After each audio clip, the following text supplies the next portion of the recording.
Thank you for clicking this video because today we're talking with economist and author Dr. Art Laffer about the three challenges that older Americans are facing in this economy. Dr. Laffer, thanks so much for being here today, as usual. My pleasure, David. So yeah, it's funny, we spoke, I guess about 5 months ago, and you'd said, well, the inflation definitely isn't transitory, it's going to get worse. And now recently, I know you've had some concerns that the producer price index has gone up double digits, and you think the CPI index might be here to follow, and that inflation could even be worse than maybe we thought it was just 5 months ago when we last spoke.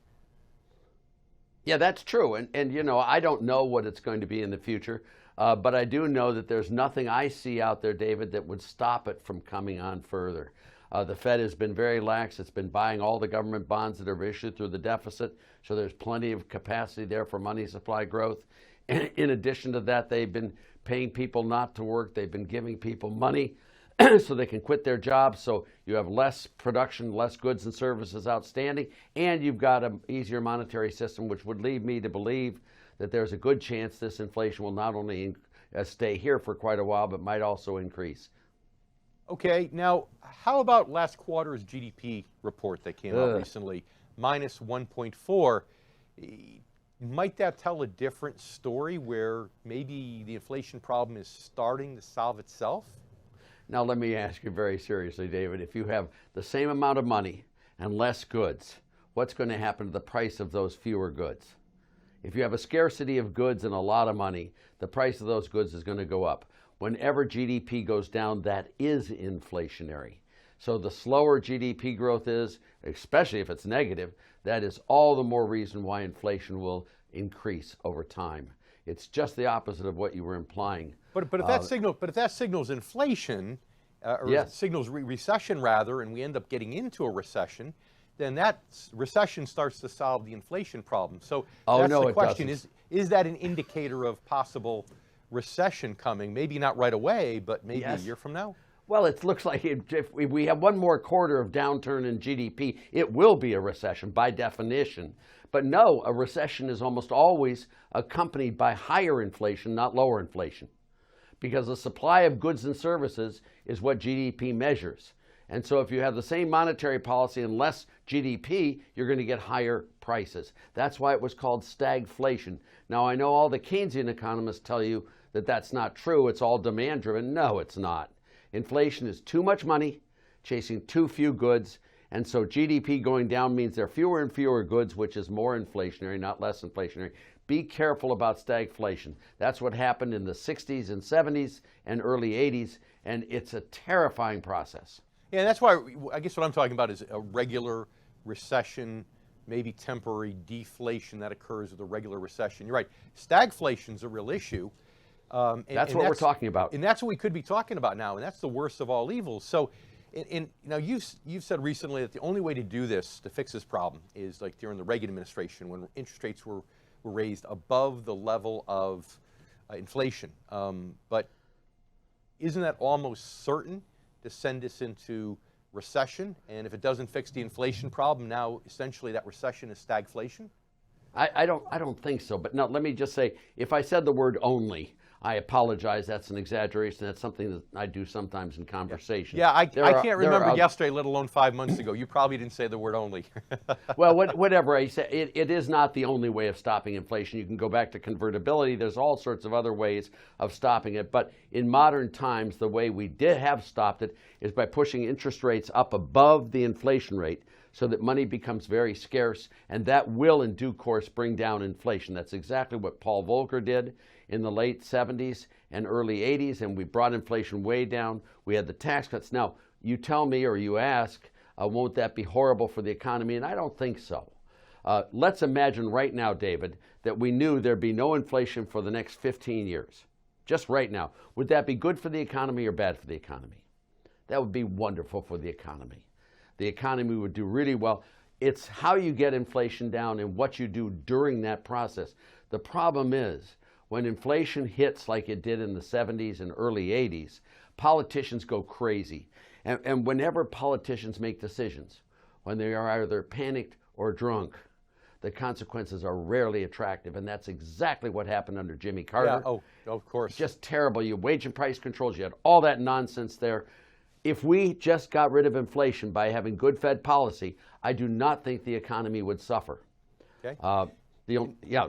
Oh, sorry. Now, and this time the inflation situation is different because the supply problem. So if you raise interest rates too much, now corporations, if they need to borrow money, whether it's just for receivables or whatever, they may not, the supply might even get even worse. So how much does the supply issue make this a worse situation than even we saw in the early 80s?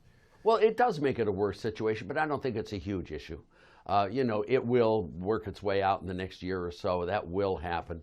The supply issue, what it does is it makes goods scarce, just like a recession does, and that will push inflation higher. But the supply issues ultimately come through, and that will bring it back down again. So I don't think the supply issues are the critical feature of this inflation that makes it permanent or not. I really don't. Every inflation is different from every other one, but they have commonalities. What's your best guess then? If the Fed does what it's saying it's going to do, which might get Fed funds rates up in the 2.5% range by the end of the year, how bad do you think inflation will get? How long do you think it'll be before we turn the corner? And I know I'm asking you for crystal ball questions. Yeah, that's okay. So I'm giving you your disclaimer, but what's your best guess? Let me just say, just so long as I can qualify what I'm saying, is it is a crystal ball question, and I'm far better at forecasting what has happened than I am at what will happen. But when I look at what will happen, I do not see anything out there in the policy matrix, in the world at large, that would tell me that inflation is going to come under control anytime soon. The Fed is still buying all sorts of deficit bonds from the federal government. You've still got people being paid not to work. You've got all the stimulus money going out there, which allows people to quit their jobs and sit at home because they didn't like their jobs. All of that is very inflationary. I don't know how long all those policies will last, but I don't see anything that will stop this inflation in the near term. So how does that all bode for the stock market, in your opinion? It can't be good. Yeah, well, I did a piece with Steve Moore in the Wall Street Journal this past Monday, and what I did was I looked at what happened to the stock market during the previous period of inflation. I went from 1966 to 1982. Now, in 1966, the Dow Jones Industrial Average in an intraday peak hit 1,000. In August of 1982, the nominal Dow Jones Industrial Average was 777. Now, that's a 16.5-year period, and the nominal value of the stock market fell by 22.3%. Nominal fell. The price level during that period trebled.